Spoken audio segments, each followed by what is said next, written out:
All right, Coach, talk a little bit about preseason. Well, so far, Aaron, preseason is going really well. Really been surprised with the level of conditioning that some of the athletes reported to camp in. It's been really exciting just watching them get after it every morning.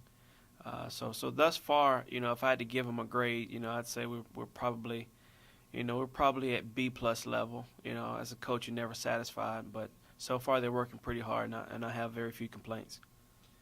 Talk a little bit about your classmen that have come back and stepped up, and incoming freshmen or transfers that maybe surprised you. Well, the one thing that I'm blessed with some kids with tremendous work ethic. If I had to start naming names, Trevor Opolowski, he comes to mind. He's a hard worker. Um, Tyler Grove, I call him Gator Grove. He's a monster. Um, Raytron Bryant works as hard as anybody else. Brian Bott for a thrower, he toes the line with the sprint guys and hangs in there for as long as he can on certain reps of certain workouts. Um, a newcomer on the guy side, Walter uh, Niederstadt has been just a dynamic worker. Um, I have a really really talented young freshman who's trying to find his way, but you can certainly see glimpses of talent and brilliance in him, and that's Trey Salters. Um, on the women's side, as always, uh, Sarah Kowicki she just kind of eats up workouts. Uh, Really dynamic uh, in her approach to work every day.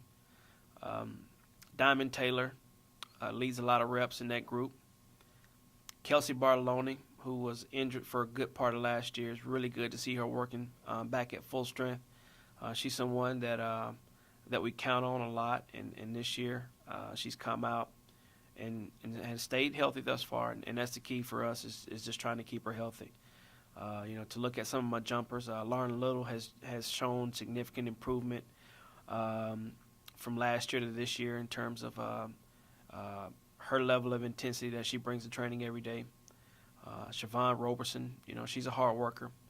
So newcomers, I got a young lady who was a walk-on who's been a very pleasant surprise. Katie Sandel from Shepherd High School has just been a stud of a worker for us. So yeah, the new kids as well as the older kids, a lot of them are working at a real high level. All right, the meet in December. Just talk a little bit about what it means to the teams.